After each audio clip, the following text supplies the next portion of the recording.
as mudanças climáticas, elas são reais, não vamos sentir o impacto daqui 10, 20, 15, 30 anos, estamos sofrendo agora, estamos sentindo agora, e é preciso agir para ontem.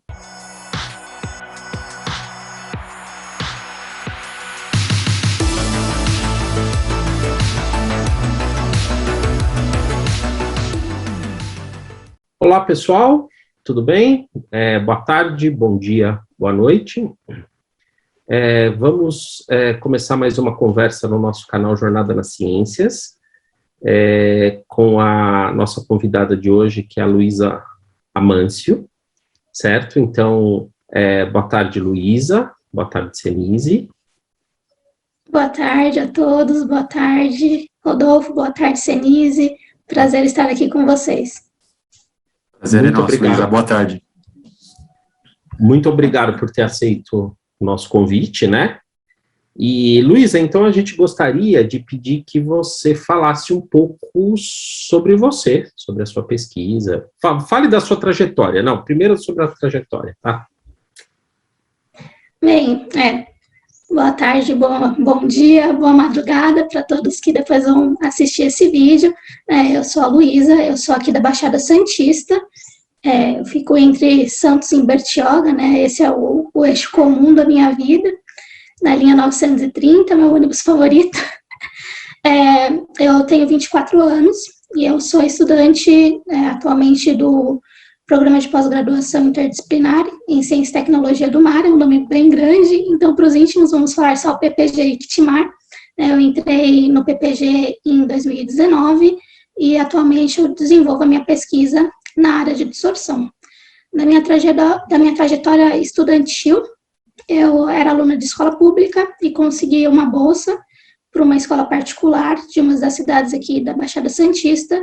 Eu terminei os meus estudos nessa escola particular. Sempre tive muito apoio da minha família, dos meus amigos e dos meus professores, né? Então, eu quero dedicar esse vídeo a todos os professores que passaram pela minha vida, porque eles são extremamente importantes. E hoje eu estou aqui conversando com vocês, podendo falar da minha trajetória acadêmica, por conta de todos eles, né? Eu sempre tive muito apoio, tirar dúvida, falar de vestibular, depois na faculdade mesmo, meus professores do ensino médio, eu tenho contato com eles até hoje, né? Então eu sempre tive muito apoio nessa questão da educação e eu sou extremamente grata a todos os professores do nosso país, né?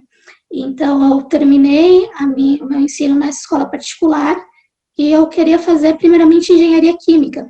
Me deu na cabeça, não, na verdade antes eu queria ser professora de química, mas no contexto de ser professor de escola pública no nosso país, muitos membros da minha família me desanimaram. Falei, bem, então, se estão me desanimando de fazer química, que é uma área que eu gosto muito, então vou fazer engenharia química. E entra uma engenharia aí no meio do caminho, também consigo dar aula, né, porque, assim, eu amo muito essa interação, né, que a educação proporciona para gente, de trocar ideias, trocar saberes, então desde sempre fui muito interessada por isso. Então eu falei, então vou fazer engenharia química. Então eu fiquei um ano estudando para o vestibular e eu passei, já quando saí da escola, numa faculdade particular da região, mas aí eu não tinha como pagar, né, eu estudava na escola particular, mas como eu falei, eu era bolsista, então eu não tinha condições de pagar uma faculdade de engenharia, que nós sabemos que tem o seu custo elevado. E aí eu fiquei, então, com o apoio desses meus professores, estudando em casa para tudo quanto é tipo de vestibular. E aí, no vestibular de 2015 e ano de 2016, eu passo pelo SISU, no curso do Bacharelado Interdisciplinar em Ciência e Tecnologia do Mar, mais o nome comprido, então vamos falar BICTMAR, que é um dos cursos de graduação que nós temos aqui no campus Baixada Santista da Unifesp, né? O nosso prédio é o prédio da Carvalho de Mendonça. E aí, esse primeiro curso, ele tem duração de 3 anos, e após o BICT, né, que é um estudo interdisciplinar, então nós temos aulas nas áreas de humanas, ciências em geral, nós temos as matérias específicas depois para os eixos de engenharia, para quem quiser seguir, né? Então a gente tem aula de tudo quanto é área, tem bastante exatas, então tem muita gente que acaba ficando um pouco assustado, porque a gente fala assim, é ciências do mar. Primeiro coisa que perguntam é já, o que é esse curso, né? Bacharelado interdisciplinar, o que é isso? Ninguém, né, ainda não tem muito essa cultura do BI no nosso país, né? Lá fora é muito comum, né? Você primeiro ter uma formação mais generalista e depois escolher a sua profissão, a sua área específica de formação. E aí muita gente fica, mas então você faz biologia marinha, né? Então, não. O BICT, ele tem tudo, ele tem exatas, ele tem biológica, ele tem humanas, tem prática, tem teoria, e é tudo, assim, em 3 anos. Então, a gente passa por uma formação, assim, bem intensa, e para mim é muito bacana, porque eu tenho essa curiosidade, eu sempre gostei de, quando falava assim, qual faculdade você quer fazer? Eu gostava de química, porque, enfim, eu amo química, uma matéria, assim, que acho que eu acabei gostando mais de química por conta da minha professora de química, que de todas as professoras, assim, né, não querendo mostrar um pouco de favoritismo, mas a professora Luciana, um beijo para ela. Nossa, ela me incentivava, assim, de uma maneira para ir para a área das ciências, né, porque normalmente quando a gente pensa, né, já indo um pouquinho mais para a parte de mulheres da ciência, quando a gente pensa normalmente de uma formação para uma mulher, a gente pensa numa formação mais de cuidado, né, então, até mesmo a quantidade de mulheres que nós temos nas áreas de humanas, nas áreas assim, de cuidado, área hospitalar, e das quantidade de mulheres que nós temos no curso de exatas. Então, quando eu falava assim, mas aí eu vou fazer engenharia, a professora tem muito cálculo, não, você consegue. Aí, química, a química tem um pouquinho de conta, mas não, é ciência, você gosta disso, você gosta quando a gente vai para o laboratório fazer as coisas. Então, ela sempre manteve minha bola muito alta para eu seguir para a área de ciências, para eu ir para a área de exatas, apesar de qualquer coisa que qualquer pessoa me falasse em qualquer momento da minha vida. E aí eu falei, então, né, vou para química. E aí, entro no BICT, pensando, né, como pensando em engenharia química, lá nós temos a formação de engenharia de petróleo, mas acabei me apaixonando pela engenharia ambiental, né, então, no momento, nós temos, então, a formação de 3 anos, do bacharelado interdisciplinar, e após o BICT, você pode ir por enquanto, para uma dessas 2 formações, ou engenharia ambiental ou engenharia de petróleo. Eu acabei sendo puxada para a área de engenharia ambiental e me formei no último semestre. Então, não faz nem 2 meses que eu me tornei engenheira ambiental. E aí, no BICT, o meu TCC foi na área de adsorção. Trabalhei com o professor Dr. Magno José Alves. Né, ele é formado, ele tem doutorado em engenharia química, mas ele é engenheiro ambiental também, de formação. E aí eu já vim trabalhando na área de tratamento de água, tratamento de efluente, com adsorção, e agora no TCC da Engenharia Ambiental eu trabalhei com o professor Dr. Fernando Ramos Martins, os dois são do Instituto do Mar, e o professor Fernando, ele já é físico, ele trabalha bastante com programação, e, né, então já indo mais bem para o lado de STEM, bem para a área de exatas, aprendi um pouquinho de programação, e aí nós fizemos uma modelagem climática em relação ao aumento do nível médio do mar. E então eu terminei o BICT em 2018, em 2019 eu ingresso na engenharia ambiental e no segundo semestre de 2019 eu ingresso no mestrado. Então eu fiquei aí quase 1 ano e meio, 2 anos fazendo os 2 cursos ao mesmo tempo, terminando a engenharia ambiental e fazendo a grade curricular do mestrado do PPG Iquitimar. E aí, com a pandemia, muita coisa se atrasou, né? O nosso laboratório ficou mais de 6 meses fechados, né? Com razão, né? Não é um momento fácil, acho que nós estamos atravessando, né? Eu mesmo perdi pessoas muito queridas, infelizmente, para esse vírus.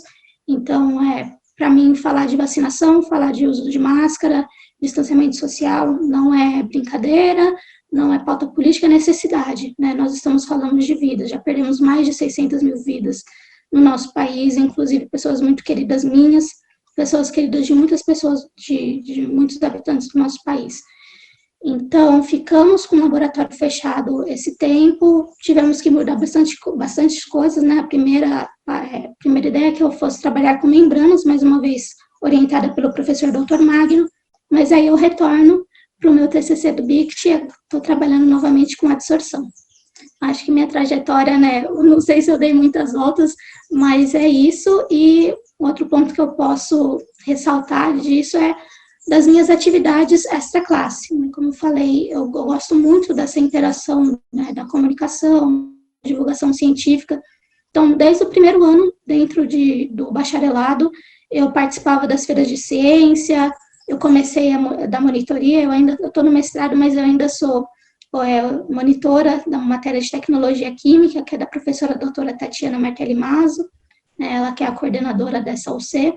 Então, monitoria, divulgação científica, organização de feira, mesas redondas para debate, e os projetos, né, de extensão da universidade são também pontos muito importantes na minha formação.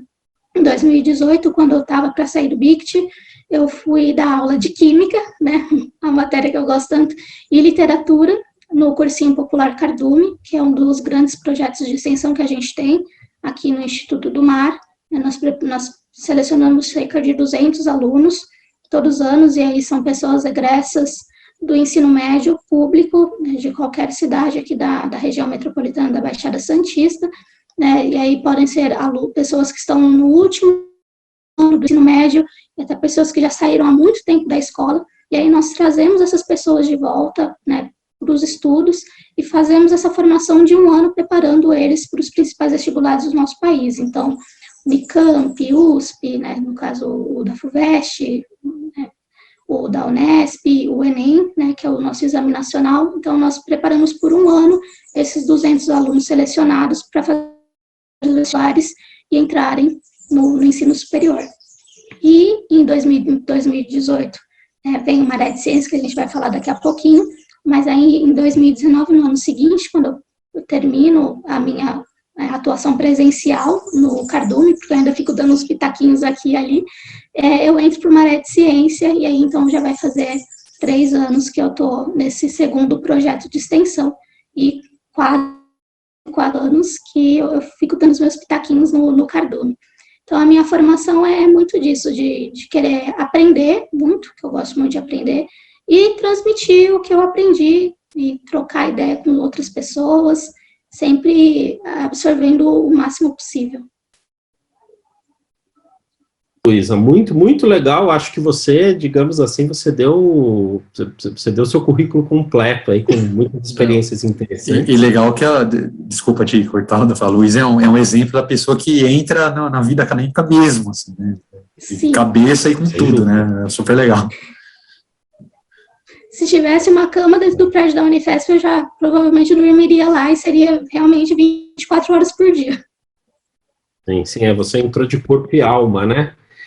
Luísa, então, deixa eu te fazer uma pergunta, né? Então, por exemplo, né, assim, eu acho que, particularmente, eu entendi bem o que você trabalha, a minha, assim, uma coisa que eu queria te perguntar é o seguinte: quais são os grandes problemas, por exemplo, da sustentabilidade costeira, né? Porque na verdade, eu sei, assim, de uma série de coisas. Então, por exemplo, de poluição, esse problema do saneamento básico, que muitas vezes você, assim, muitas cidades jogam esgoto através de um emissário submarino, no mar, etc. e tal. Quais que são os desafios, assim? Quais são os grandes problemas da sustentabilidade costeira? Nós temos bastantes, né? Temos vários. A lista é infinita e poderia ser uma conversa de horas, mas aí nós vamos simplificar, né? Então, do Ciências do Mar, né, da minha formação, a gente trabalha bastante disso, né? Nós temos uma matéria específica de gerenciamento costeiro, e aí ela é ministrada por mais de um docente, porque é um problema complexo, né? Então, como eu falei, a nossa formação é interdisciplinar, então nós temos, para falar dessa questão, né, de gerenciamento costeiro, problemas de sustentabilidade, docentes que têm formação na área de humanas. Então nós temos aula com sociólogos, com químicos, com biólogos, porque é complexo. Então, vamos pegar como exemplo a cidade de Santos, que dentro da região metropolitana da Baixada Santista, que ela é composta por 9 cidades, acaba sendo uma das mais expoentes, né? Pensando assim em movimentação econômica, nós temos aí Santos, Cubatão, Guarujá e os outros municípios. Mas vamos pegar Santos porque é a cidade que está, né, o maior porto do nosso país. Então, Santos, ela é dividida basicamente em duas áreas. Nós temos a parte insular e a parte continental, e todo mundo gosta muito de falar, né, nossa, Santos, nós temos a praia, né, que bacana, mas a gente tem que pensar que aquele mar de Santos, ele está atrelado ao porto, que passam muitos navios, sendo esses navios de carga, ou navios de transporte de pessoas. E aí nós temos, então, como que fica, pensando em navio. nós temos os navios de cruzeiro de viagem. Nós temos já, então, a questão de saneamento, de que, em alguns casos, o saneamento, né, então, nós temos as pessoas que estão utilizando esse navio, né, tem os seus dejetos, esse dejeto, ele normalmente acaba sendo despejado diretamente no mar. Pensando, então, nos nossos navios de transporte, né, o tipo de combustível que se usa e os navios que são mais antigos. Nós temos muito da poluição atmosférica, da queima desse óleo, né, muito lançamento dos gases, né, com alto teor de carbono, de metano, que vai trazer essa poluição atmosférica. Saneamento básico no município, né, Santos, ele tem acaba sendo reconhecido como um dos municípios com melhor índice de atendimento em saneamento básico, mas aí nós temos que ter essa ressalva de que esse dado, ele é trazido para o número de ligações. Então, você fala que das redes que estão ligadas ao sistema de tratamento, mais de 90%, eles acabam em algum lugar falando que é quase 100%, né, fica nessa faixa aí de 95%, 98% de atendimento, o esgoto, ele é coletado e ele é tratado. Porém, Santos, ela é uma cidade muito bem habitada e com pouco espaço. Então, Santos, ela não tem uma estação de tratamento de esgoto. O que nós temos é uma estação de pré-condicionamento. Então, o que é? Nós temos uma estação que tem uma grade para retirar o material mais grosseiro, e esse esgoto, ele é lançado a uma certa quilometragem lá no mar, sem passar por uma etapa posterior de tratamento. Então, assim, até onde a gente pensa que esse esgoto está realmente sendo tratado. E aí, vamos pegar lá o índice da CETESB de balneabilidade da praia. Quantos dias do nosso ano a água da cidade, ela está com a bandeira verde para que o banhista possa acessar, né? Então, essa semana mesmo, praticamente, eu não conferi, né? Mas, assim, como eu pego o ônibus indo para o laboratório da Unifesp, eu passo pela praia. Então, na maioria dos dias dessa semana, que estava muito chuvoso, a praia estava com bandeira vermelha. Então, né, pensando no gerenciamento, na sustentabilidade da área costeira, tem muita coisa ainda para ser resolvida, né? Bastante. Então, nós temos a poluição atmosférica, a poluição da água, nós temos as questões de saneamento básico e de coleta de resíduos. Santos ainda tem, na questão de gerenciamento de resíduos sólidos, né, de coleta de lixo, da parte insular, ainda é muito boa, né? Eles têm um cronograma certinho de quando passa o caminhão de coleta, está estabelecido já por legislação a separação dos resíduos, né? Então, tem o dia que passa o caminhão de coleta de resíduos orgânicos e o dia que passa para pegar os materiais recicláveis. Os materiais que podem ser reciclados, eles vão para uma cooperativa. Há alguns anos a cidade estabeleceu um compromisso com uma cooperativa e aí gerou empregos na região. Então, nessa parte, eu parabenizo o Santos. Mas em questões ainda de saneamento, de poluição atmosférica, a gente ainda tem muito que trabalhar. E pensando em cenários, né, aproveitando que a gente está em época de COP26, pensando em mudanças climáticas, né, como que a gente gerencia tudo isso? Interessante, Luiz. Eu tenho duas perguntas para te fazer, assim, inicialmente. Primeiro, né, que você falou da sua pesquisa lá inicial, e que você voltou, né, a trabalhar com a adsorção. O que é a adsorção? Sim, claro, simplificadamente, né, óbvio que você não vai conseguir explicar tudo. E, assim, eu sempre penso, você está falando que tem essa grade, né, que ela bloqueia, assim, as coisas mais pesadas, né, não lembro se era essa a palavra que você usou, e deixa passar o resto. Materiais mais grosseiros, isso. Isso.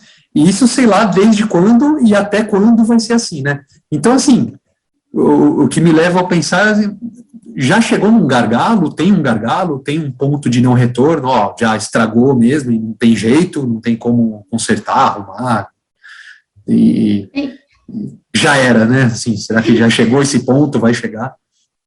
Eu acho que eu vou, como engenheira, eu acho que eu tenho para mim que a gente tem que pensar que tem solução, porque senão acabou minha profissão, né? Se eu falar aqui que não tem mais como resolver nada, acabou, posso ir para outra formação, fazer outra coisa que, né? Não, então, assim, tem solução, né? Mas aí, assim, quanto antes, melhor.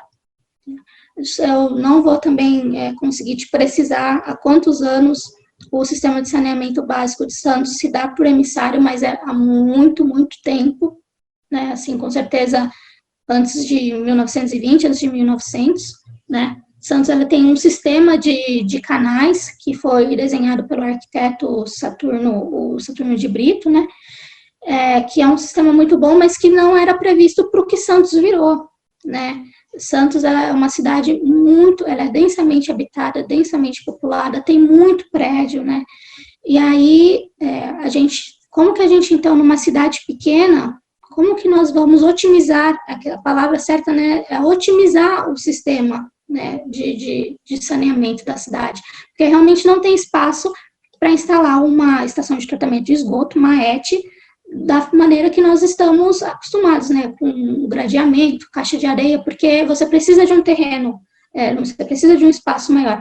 Mas a engenharia, né, procurando sempre soluções, nós já temos reatores, já temos equipamentos que são comportáveis, né, que podem ficar em espaços reduzidos. E aí vem muito, então, da questão de gerenciamento, muito de política, né, de como que você vai conseguir recurso, qual a empresa que vai fazer essa obra de engenharia, porque é uma obra, né, como que a gente vai reduzir as perdas ao longo do caminho, já pensando em distribuição de água, né, como que a gente vai pegar e colocar todas as casas, todas as habitações da região ligadas a esse nosso sistema de saneamento. Então, é possível, né, nós estudamos para isso, mas precisa de planejamento, tem que ter um plano, uma estrutura muito boa para aplicar esse novo sistema e a verba para poder implantar. Então, assim, é possível, claro, né, a gente tem que pensar nisso. E aí, né, com os relatórios do Painel Intergovernamental de Mudanças Climáticas, o IPCC, nós temos esse alerta, né, as mudanças climáticas, elas são reais, não vamos sentir o impacto daqui 10, 20, 15, 30 anos, estamos sofrendo agora, estamos sentindo agora, e é preciso agir para ontem. Então, nós precisamos, já passou a época da gente ficar, né, conversando aqui, batendo bola, a gente tem que arregaçar a manga e fazer as mudanças, né, tem que construir esse nosso futuro, porque senão os impactos que já são sentidos, eles vão ser sentidos com uma grandeza maior ainda, e talvez seja um pouquinho tarde para fazer o que poderia ter sido feito. As projeções são de perdas de vidas, perda de terrenos para agricultura, falta de alimento, falta de água, né, e a gente já sente isso. Nós tivemos muitas queimadas esse ano no nosso país e estamos entrando numa crise hídrica. Então, todo o nosso sistema, ele é interligado.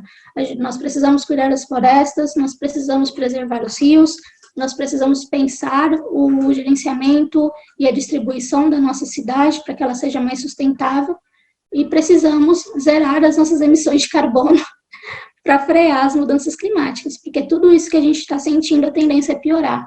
Então, é por isso que nós temos, né, ativistas como a Greta, pessoas muito jovens, indo para frente, porque a gente enxerga que se não darmos as nossas posturas, o cenário vai ficar bem pior. E aí, já para minha pesquisa, que foi a sua primeira pergunta, mas estou respondendo em outra ordem, que a gente trabalha, né, existem diversas formas de você tratar um efluente, de você tratar uma água contaminada. No meu caso, eu estou tratando de remoção de cobre, né, que é um metal tóxico devido, né, a todas as suas questões aí de toxicidade no nosso organismo. E aí, no meu TCC, eu tinha trabalhado antes com um composto orgânico, que é o fenol, e eu utilizei casca de coco para o tratamento dessa água contaminada com fenol. E agora, no meu mestrado, eu volto a utilizar a casca de coco para a remoção desse metal que é o cobre. E aí a adsorção, aqui bem resumidamente, é que nós temos uma estrutura, né, um composto, no caso, o meu a casca de coco, e a gente não pega a casca de coco inteira, né, ela passa por um processo de beneficiamento, então eu pego essa casca de coco, na praia, eu acordo 6 horas da manhã, vou lá na praia com a minha sacola, pego os cocos, levo para o laboratório, faço uma limpeza, faço a remoção da casca, fica secando na estufa para retirar toda a umidade, depois nós moemos e nós peneiramos, então nós temos um pó, na verdade, da fibra de coco, e aí a gente passa na peneira, tem os diversos tamanhos. Então, eu uso aí a fibra em pó na faixa aí da peneira de 60 mesh a 200 mesh. Então, eu tenho um pó de coco. E aí, esse pó, ele é uma partícula, e na sua superfície existem poros.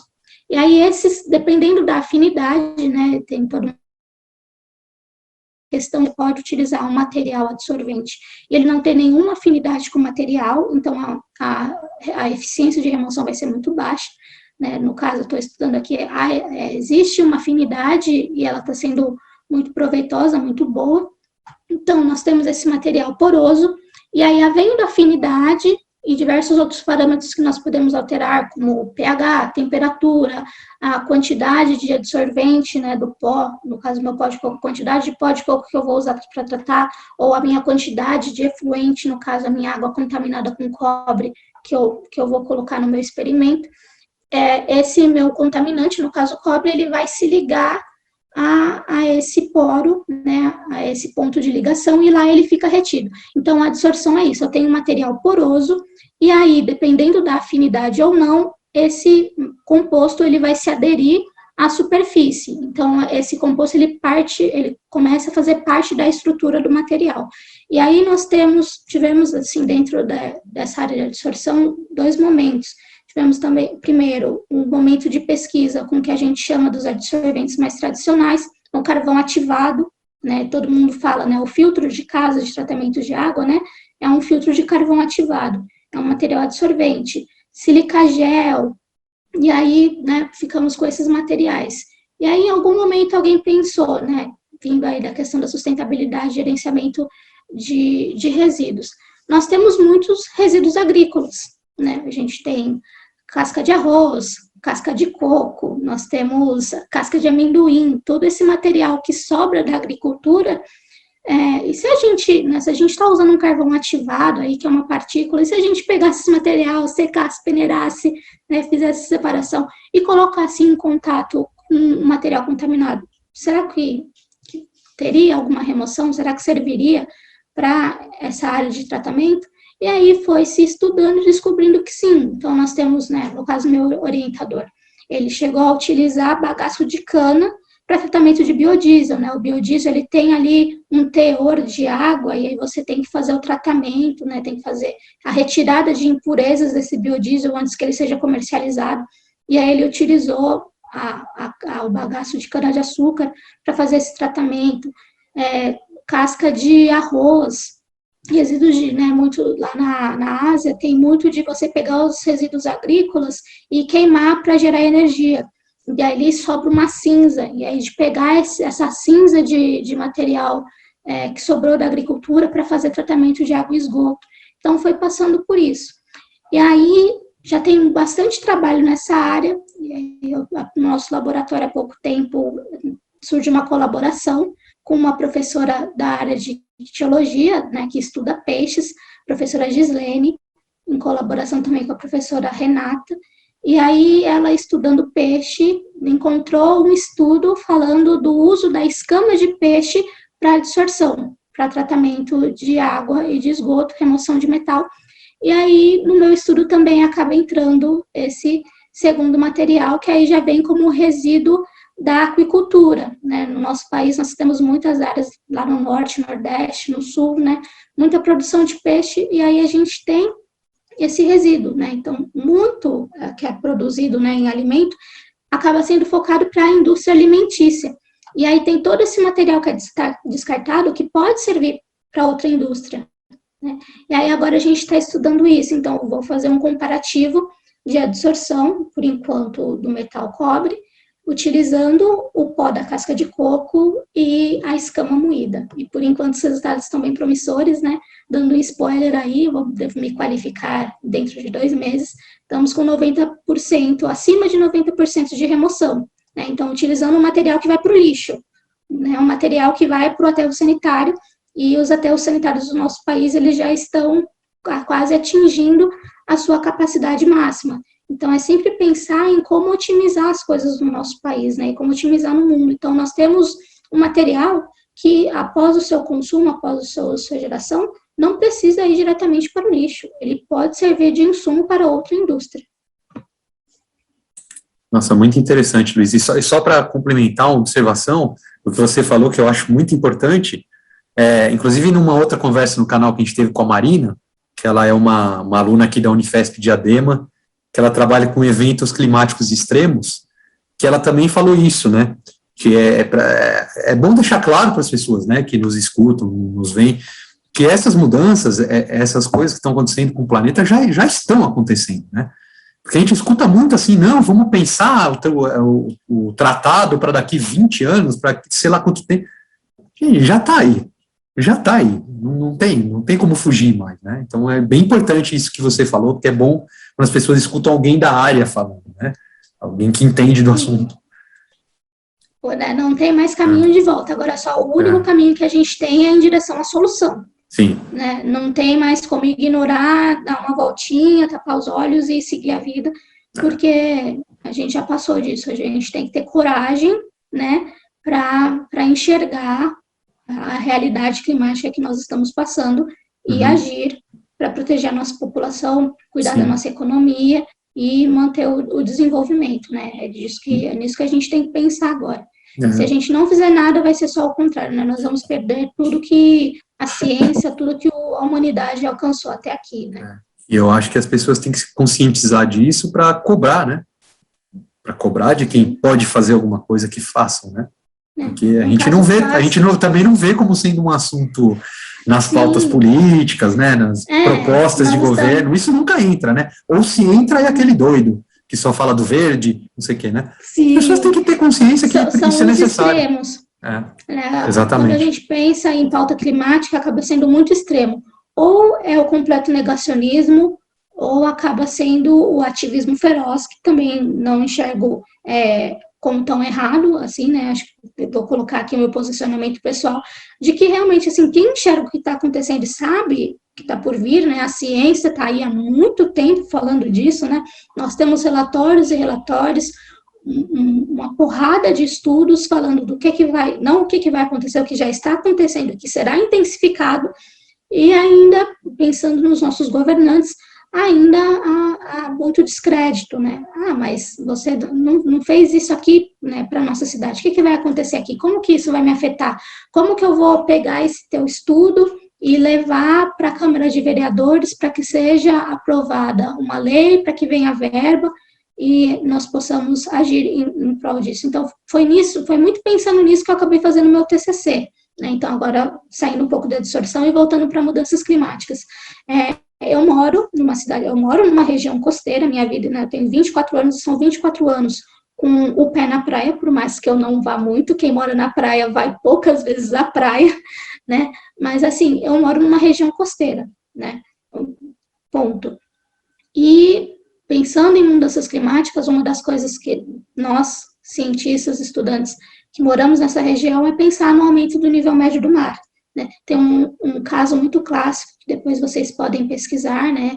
Que é a do município de Atafona, que por diversos motivos, né? Acho que, né, você deve já ter ouvido falar, Senise, de que como a cidade ela foi engolida pelo mar, né? Então teve ali as suas obras de transposições, as suas mudanças no rio que chega à cidade, que foi mudando a dinâmica de sedimentação, e aí a taxa que a cidade está sendo, né, engolida pelo mar é muito alta, se não me engano é uma das mais altas do nosso país, né? Aqui já é uma suposição minha, porque eu não lembro de cabeça, por mais que dentro do meu curso eu tenho um professor que trabalha especificamente nessa região, né? O professor Dr. Gilberto, ele até produziu um documentário sobre a região, depois fica para vocês aí de dica para procurar, se eu não me engano está disponível no YouTube para assistir, se não tiver eu peço para ele o link, alguma forma para disponibilizar para vocês, porque é bem bacana, ele passou para a gente em sala.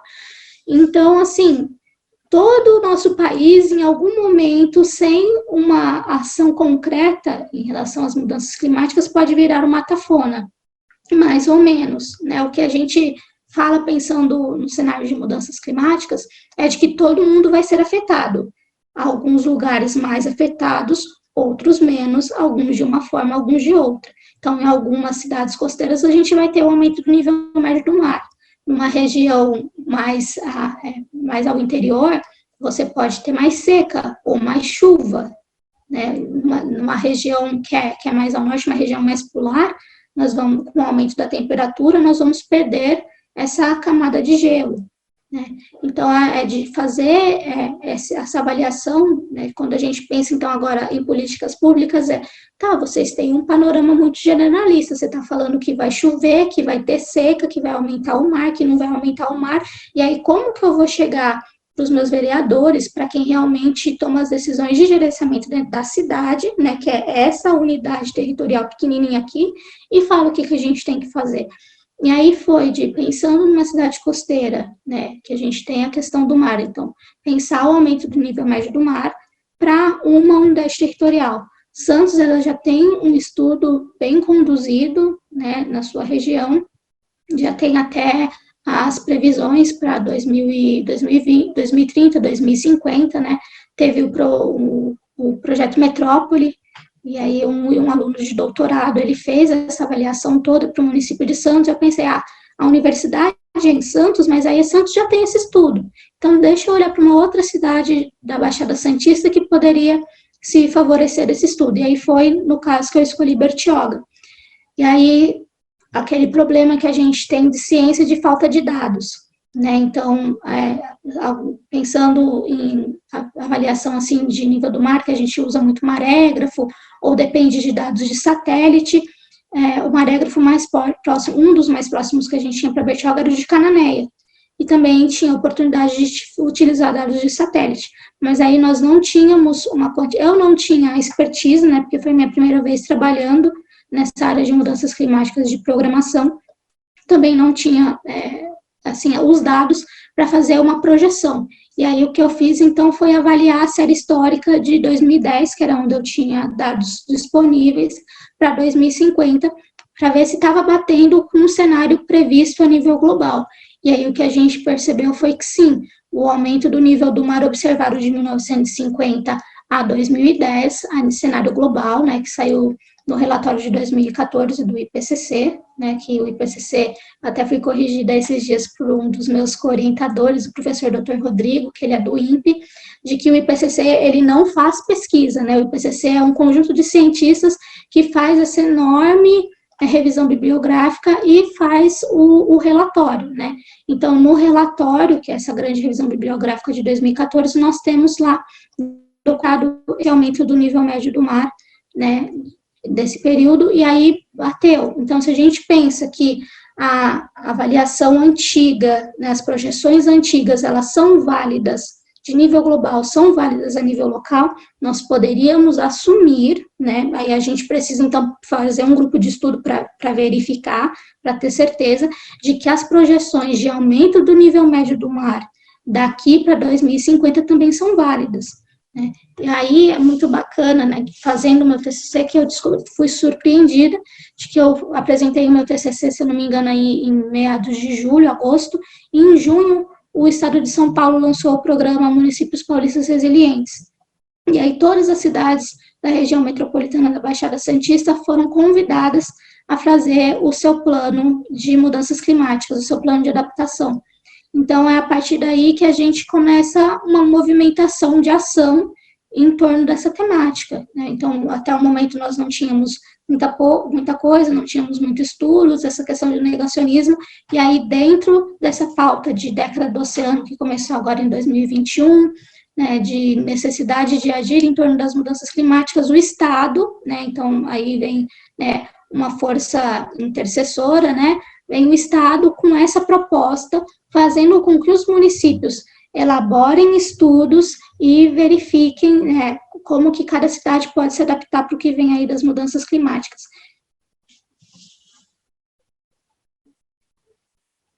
É bem interessante tudo isso que você falou, Luísa, muito, muito interessante mesmo.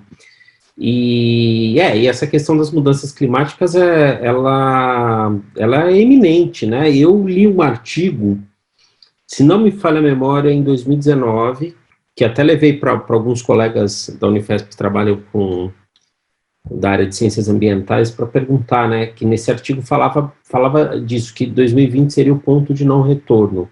Ou a gente toma atitudes já, ou senão, depois teremos que lidar com consequências imensas, né, que você escreveu muito bem, né? Exatamente. E, de fato, esse é um assunto fundamental, né? Mas, assim, mudando um pouco o rumo da conversa, eu queria te perguntar sobre o projeto Maré de Ciência, que você participa. Eu fiz o contato com a Tatiana, com a professora Tatiana Mazzo, né? Que é sua co-orientadora, né? E eu queria que você falasse um pouquinho sobre esse projeto aí, que é bem interessante. O Maré de Ciência é o meu xodó ultimamente, né? Então, como eu falei, dei um spoiler lá no comecinho da conversa, ele é um projeto de extensão, né? Então, para quem não entende projeto de extensão, ele é uma atividade criada, orientada por professores da universidade que buscam levar o que se faz dentro do mundo acadêmico para a comunidade. Nós passamos por um momento muito intenso da academia, que também não julgo, de que a ciência ela ficou muito tempo sendo para cientistas, né? Então, o que a gente produzia ficava entre a gente. E aí vem a necessidade da gente, né, mostrar para a sociedade, para o restante da sociedade, o que a gente está fazendo, né? De mostrar que, na verdade, a academia, ela não é um setor que está fora, né? A gente tem os cientistas, os acadêmicos, a universidade, a gente tem a sociedade. Não.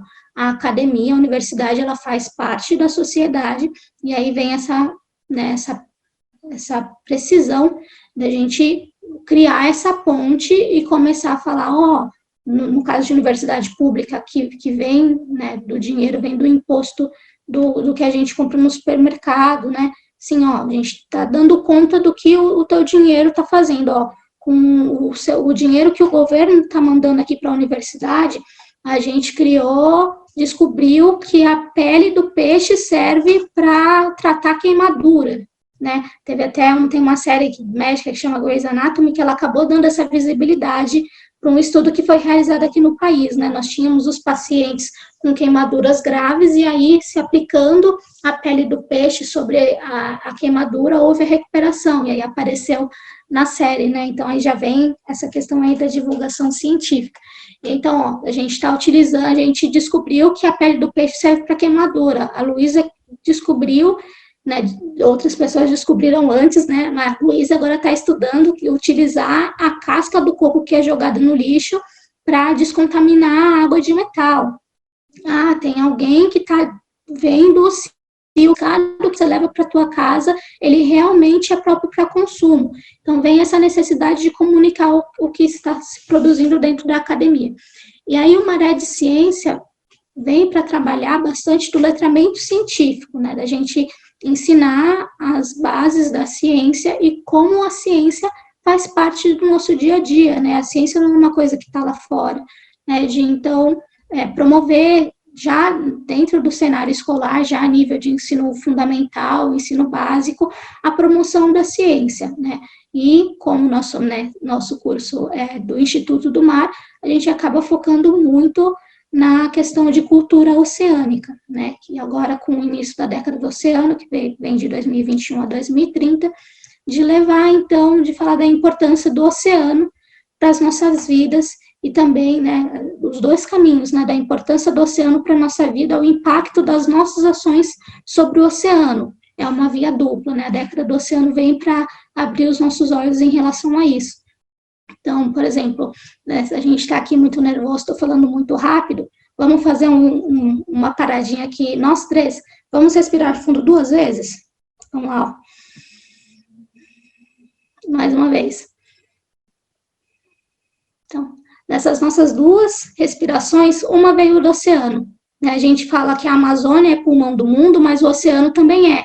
Né, o fitoplâncton, que é aquela camada daqueles micro-organismos, eles são organismos fotossintetizantes e eles produzem oxigênio. Tem um filme muito bacana que eu gosto, que é o Clube de Compra Dallas, com o ator lá, o Matthew McConaughey, que eles estão falando, né, do início da AIDS. Não sei se vocês assistiram, mas para quem assistiu, para quem não assistiu, fica a dica que é um filme muito incrível. Assistiu, né? Então, você lembra que o medicamento que eles estavam em busca era o AZT? Né? O medicamento que eles estavam tomando. Então, o AZT, ele tem um composto que é a zidovudina, e ela vem de uma esponja. Então, nós já temos, então, o oceano, ele nos dá oxigênio, nós temos medicamentos que vêm do oceano, nossa alimentação, o peixinho de cada dia, aquele sushi que acaba com o dinheiro do bolsista, fala assim, nossa, caiu minha bolsa, não vou comer o sushi, acabou o dinheiro. Né? Então, alimentação, oxigênio, economia, né? A maioria do comércio, ele é feito pelo oceano, né? Vem tudo por navio dentro dos containers, né? Então, tem toda essa necessidade da gente reconhecer a importância do oceano na nossa vida e de como a gente vem impactando esse ambiente. Então, pensando em alimentação, as pescas de arrasto, que destroem o fundo oceânico, um impacto. A falta de saneamento básico e a gente jogar o nosso esgoto direto no oceano, outro impacto. Então, da gente começar a enxergar a relevância desse ambiente para nós e as nossas ações negativas sobre esse local e repensar as nossas ações. Né? E aí a gente acaba trabalhando isso muito com as pessoas que participam do Maré de Ciência. Né? Então, pensando em cultura célica e letramento científico, é nesse sentido que a gente caminha. Lógico que falamos de ciência em todos os seus viés, em todas as suas faces, mas precisamente focando no oceano. E aí, o nosso projeto, ele tem mais de uma frente de atuação, e no caso, agora eu vou focar com vocês, então, com a nossa frente, que é o Maré com a Comunidade, e a nossa principal ação acaba sendo em parceria com o Instituto Artinodic, que fica no DIC da Vila Gilda, um dos bairros de cidade de Santos, que na verdade é uma região altamente impactada de maneira econômica, social e ambiental, porque é a região onde se encontra a maior favela sobre palafitas do país. Então, nós temos residências de palafitas, de madeiras, né? Então, são casas de madeirite estacadas, né, em cima de madeira sobre o mangue, e as pessoas moram nessa região que tem pouco acesso de saneamento, então muitas dessas casas não têm acesso à água potável e muito menos à rede coletora de esgoto. O serviço de coleta de resíduos não funciona muito nessa região, então eles têm que, se quiser, né, se tiver e vem da boa vontade da pessoa de querer pegar o seu lixo e levar até a entrada do morro para jogar na caçamba, porque o caminhão não sobe nessa região para pegar o resíduo, senão o resíduo ele é jogado diretamente da janela e cai no mangue, né? Então, é uma região que a gente encontra ela como um cenário muito vulnerável. E aí a gente leva, então, essa questão do letramento científico, da cultura oceânica, em parceria com o Instituto Artinodic, como eu mencionei, e trabalhando com crianças e jovens. Só um minutinho.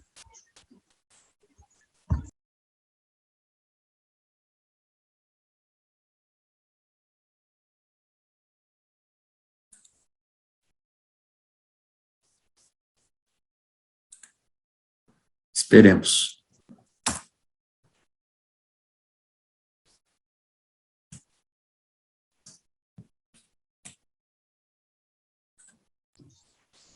Desculpa, pessoal, teve um cachorrinho aqui fazendo um barulho. Gente, foi. Então, como eu estava falando, em parceria com o Instituto Artinodic, nós acabamos trabalhando, então, essa questão da divulgação científica com crianças e jovens desse bairro.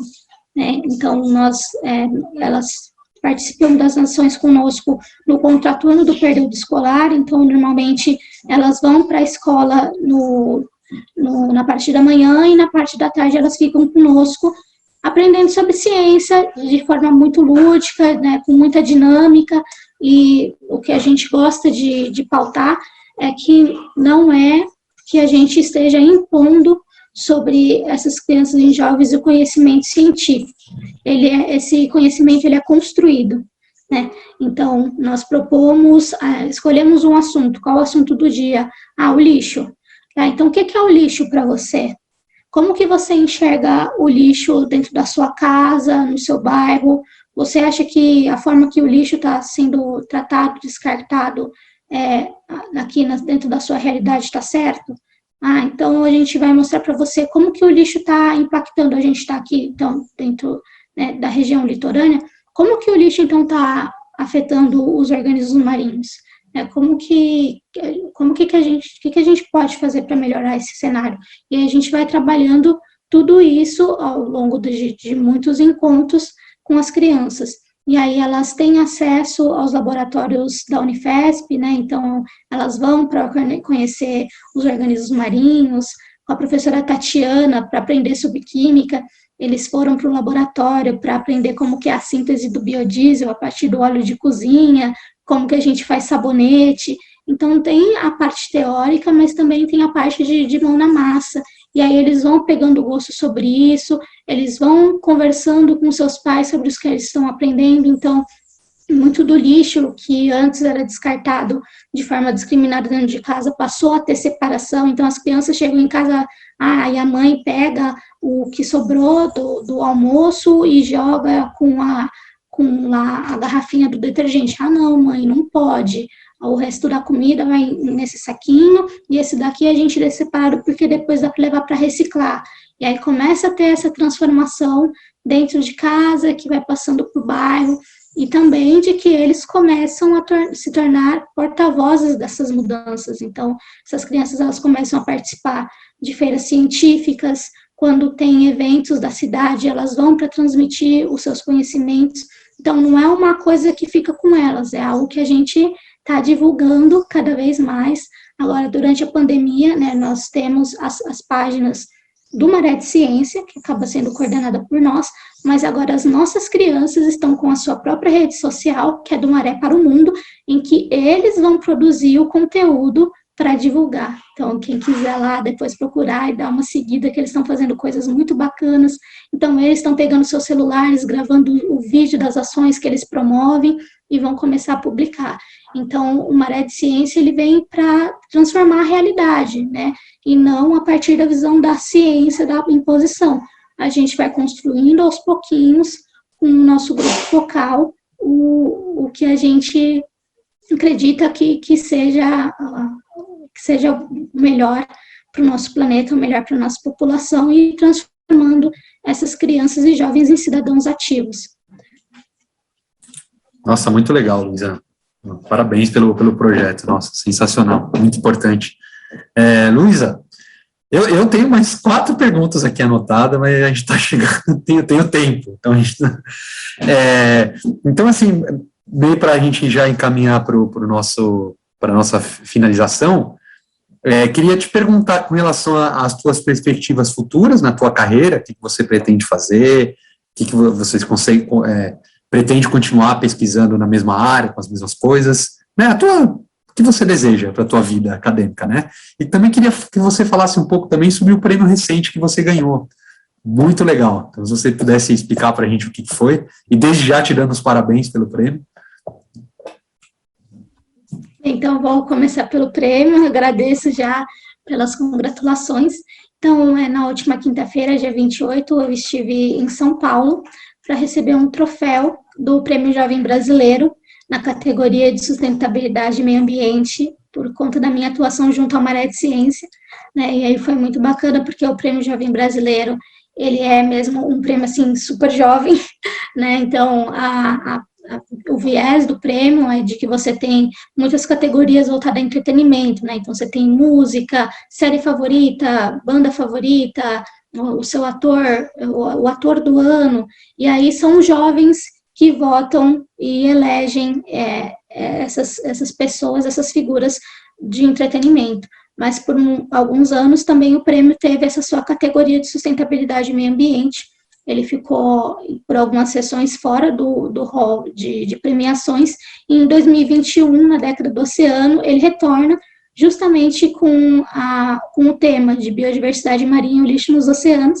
Por isso que eu foquei com vocês de falar da nossa ação com as crianças do DIC da Vila Gilda, como elas trabalham essa pauta do lixo, porque foi isso que eu levei para a comissão julgadora do prêmio e nós fomos reconhecidos.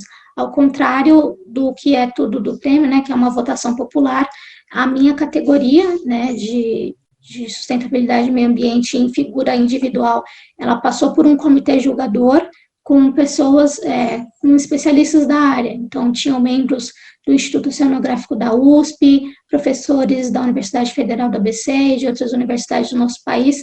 Então, o nosso prêmio ele foi reconhecido por pessoas da área.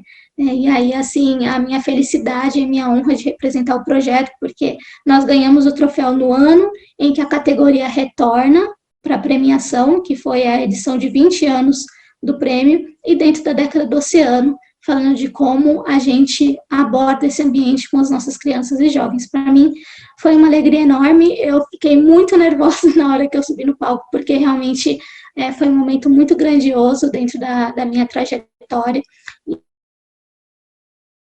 Para minha mãe, então vou já mandar aqui, que é beijo, mãe, te amo muito.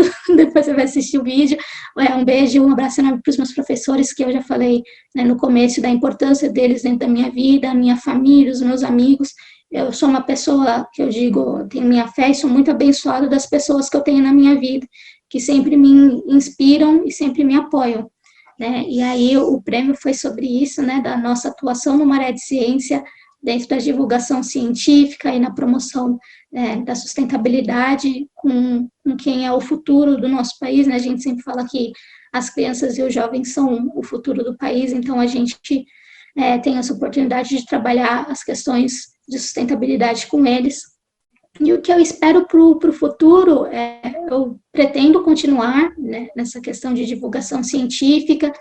Vou para o doutorado, quero sair do mestrado e ir para o doutorado, né, aprendo concursos, quem sabe me tornar professora universitária, né, ficar aí junto do professor Rodolfo, junto de vocês, né. Meu sonho, abrir um concurso lá, Unifesp, por favor, me dá uma vaga, quero ser professora. Né, e aí, não, né, se eu não for imediatamente para a carreira de docência, e para essa parte de gerenciamento costeiro, que eu gosto bastante, continuar trabalhando, mesmo se for para uma empresa privada, se possível, continuar trabalhando na área de sustentabilidade. Agora, muito das companhias, né, nacionais e internacionais, a gente tem antes tinha mesmo a área de engenharia do trabalho, né, a parte ocupacional, mas agora eles também estão muito preocupados com essa questão da sustentabilidade das empresas, e aí tem uma área que eles chamam de ESG, né, que é voltada para essa área também do trabalho, né, de conforto do trabalhador, mas também pensando nas ações, né, de como a empresa entra de verdade, de cabeça na questão da sustentabilidade. Então, assim, eu quero continuar dentro da minha área de engenharia ambiental, educação ambiental, e aí, do que for, né, mas, assim, ainda trabalhando, onde for, mas trabalhando com essa questão da pauta de gerenciamento, de cuidado, de sustentabilidade, de divulgação científica, e o que eu espero para o futuro é verba para ciência, né? Infelizmente, nós acabamos de passar por um corte de 92%, começa a valer para o próximo ano, e aí, como que a gente promove uma ciência num país que continua não reconhecendo seus cientistas, não reconhecendo seus professores, que quando os professores vão reivindicar os seus direitos, acabam sofrendo violência física, emocional, psicológica, né? Então, assim, passou da hora da gente reconhecer que o professor, ele é um profissional que merece respeito e né, o seu pagamento, assim como todas as outras profissões, de que cientista, né, perdão pela palavra, né, cientista não é vagabundo, a gente não está gastando o dinheiro que o governo manda para a gente, né, nós estamos investindo, nós estamos, inclusive, contribuindo para o desenvolvimento do nosso país. Então, acho que é isso que eu desejo para o futuro, né, que os profissionais, todos os profissionais da educação e da ciência tenham o seu merecido valor atribuído, que nós tenhamos verba para continuar fazendo a nossa ciência, porque nós, sem verba, a gente faz ciência, né? Nós fazemos coisas incríveis sem verba, então imagina o que a gente poderia fazer com dinheiro no bolso, né? Com dinheiro para aplicar nos nossos equipamentos, que muitas vezes estão sucateados, e mesmo assim a gente desenvolve ciência e ciência de ponta. Nós somos reconhecidos aqui, somos reconhecidos lá fora, e assim, né, dentro da nossa área de ciência, agora também é hora dos nossos governantes reconhecerem também o nosso valor e a nossa valia para o desenvolvimento do país. Acho que é isso que eu quero para o futuro. Luísa, olha, fantástico, fantástico. Acho que esse foi um grande finale aí, você colocou muito bem aí os vários aspectos aí do que a ciência brasileira tem passado aí nos últimos anos, né? Minha cara, então a gente tem para finalizar a conversa, a gente pede uma dica de livro, uma dica de filme ou série, uma dica de banda, álbum ou música, e não, essas dicas elas não precisam estar relacionadas com a pesquisa, tá bom? É uma dica Tá, sua. vamos lá. É livro, filme, banda aí? Banda, pode ser banda, música, álbum, enfim, playlist, enfim. Bem, livro, eu como professora de literatura do Cardume, tem dois que eu acho incríveis. Então, pensando muito em vestibular, mas assim, são livros que eu gosto bastante de ler. Na verdade, eu vou indicar três, né?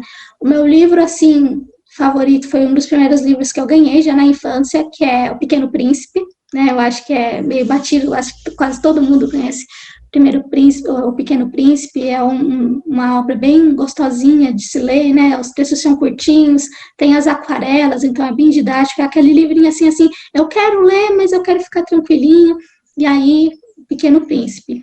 Segundo, Memórias Próximas de Brás Cubas, de Machado de Assis. É um livro incrível, né? A ironia machadiana é um primor, né? A gente consegue reconhecer como algumas coisas, muitas, ainda não mudaram na nossa sociedade, né? Pensando, né, nas falsidades, nas ironias. Então, Memórias Próximas de Brás Cubas é uma obra que eu gosto bastante. E uma que eu levo na minha mochila, literalmente, sempre que possível eu leio repetidas vezes, que é Quarto de Despejo, Carolina Maria de Jesus. É uma mulher negra, que ela era catadora de papel, né, catadora de latão, de tudo o que fosse para manter os seus filhos em uma São Paulo final da década de 50, começo de 60. E aí, infelizmente, pensando no Brasil de 2021, a gente vê que nada mudou. A gente vê que o nosso povo continua passando fome, os governantes continuam destratando as camadas mais pobres da nossa população e de como nós ainda precisamos evoluir muito como seres humanos, né? Ela fala muito de como ela se sentia dos filhos dela pegando biscoitos ruídos dentro da lata do lixo para comer, e aí nessa semana nós vemos uma matéria circulando nas redes sociais de pessoas correndo atrás de caminhão de lixo, principalmente na parte da manhã, que na parte da manhã ainda encontra uns pãezinhos bons para comer. Então, é uma coisa que me dói muito, porque a minha família, ela veio da Bahia, minha família passou muita fome, eu ainda fui privilegiada de não ter passado isso, mas minha mãe, né, como trabalhadora, ela passou muita fome na vida, e aí é um livro que eu trago comigo, porque desde que a gente vai crescendo na vida, às vezes existem alguns momentos que, se você não tem uma boa índole, você pode se tornar uma pessoa de mau caráter. E aí esse é um livro que eu acho que te deixa muito humilde e muito grato, porque às vezes a gente está reclamando muito da vida, né? A gente está, lógico, né? Não estou falando que ninguém tem o direito de reclamar, cada pessoa tem a sua dificuldade, óbvio que tem momento que nós precisamos parar e refletir da nossa vida, mas às vezes a gente está reclamando demais e a vida está boa, né? Então acho que é um livro que faz a gente perceber que às vezes a gente pode reclamar menos e trabalhar um pouquinho mais, pode fazer mais, e de que a gente deve lutar pelos direitos constitucionais, né? Direito constitucional não é coisa de direita nem de esquerda, é direito, ponto. Porque direito é direito. Então, a população brasileira, pela sua Constituição, tem direito à habitação, à educação e à comida. Então, para o futuro também essa é uma coisa que eu quero continuar lutando, né? Pelos nossos direitos, né? Que o meu sonho é que o Brasil não tenha faminto, o Brasil não tenha analfabeto, porque a gente tem condições para isso, né? A gente estava falando, né, de como, com o advento da vacina, né, vindo para a Covid, né? Vocês viram quão rápido a gente vacinou a nossa população, porque o SUS ele é um sistema incrível.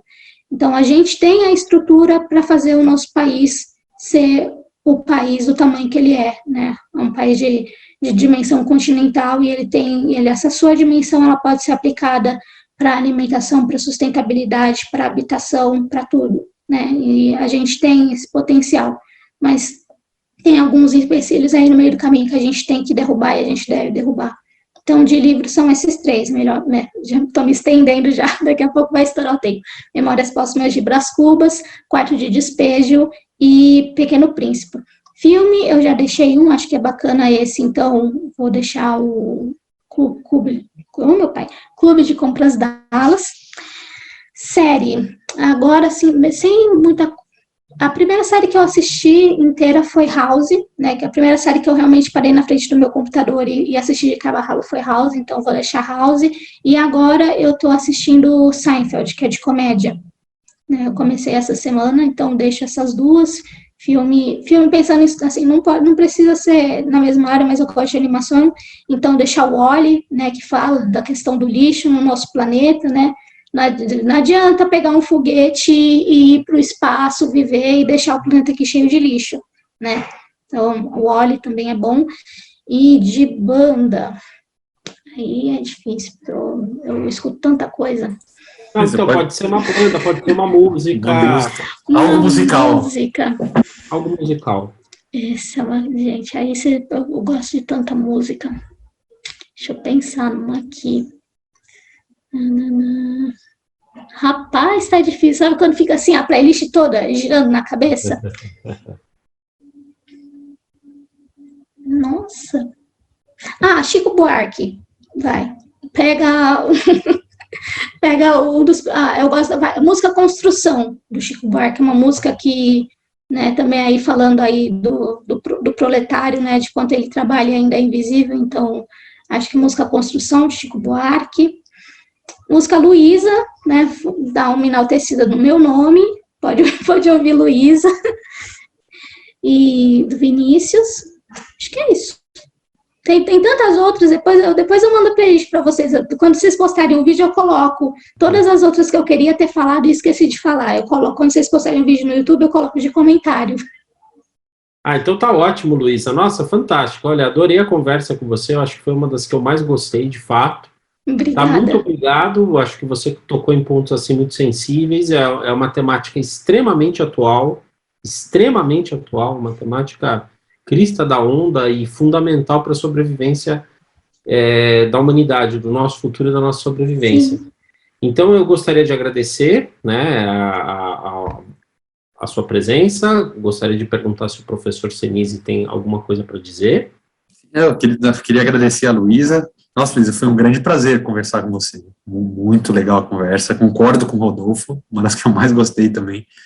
E muito orgulho, assim, da gente ter jovens cientistas, assim, do teu nível de conhecimento, de cidadania, né, eu me sinto muito orgulhoso de saber ainda que você é da Unifesp, a nossa Unifesp, né, e que, se tudo der certo, e vou torcer muito para que aconteça, tem uma vaga para você, para ser nossa colega no futuro, tá? Então, Luísa, muito obrigado pela conversa, foi um grande prazer. O prazer foi todo meu, muito obrigada por esse tempinho, por esse bate-papo, nem foi tanta entrevista, né, pela liberdade de eu poder falar o que me veio na cabeça, e aí eu desejo aí para todos nós cientistas um futuro brilhante, muita força, muita garra para o que vier, né, porque são tempos incertos, né, da gente pensa, né, o filme Harry Potter, também gosto de Harry Potter, pronto, já veio mais um, eu só lembrei dessa frase aí, Harry Potter é bom, gosto. Né? Então, assim, nós sabemos que como cientistas, nossa resiliência é muito grande, né? Em tempo bom, em tempo ruim, a gente faz ciência, a gente faz o nosso trabalho, a cabeça segue erguida, mas, né, vamos pensar num futuro um pouco mais tranquilo, né? Promover ciência com tranquilidade, sabendo que quando a gente chegar no laboratório, os equipamentos vão estar lá tinindo, é melhor, né? Dá uma alegria no coração. Com certeza. Não, é isso. Muito obrigada pelo espaço, obrigada pelo tempo de vocês. E do que precisarem, só me chamar. Obrigado, Muito obrigado, Luísa. Então, pessoal, a gente vai encerrando a nossa conversa, tá? Então, muito obrigado, Luísa, mais uma vez, ao professor Senise.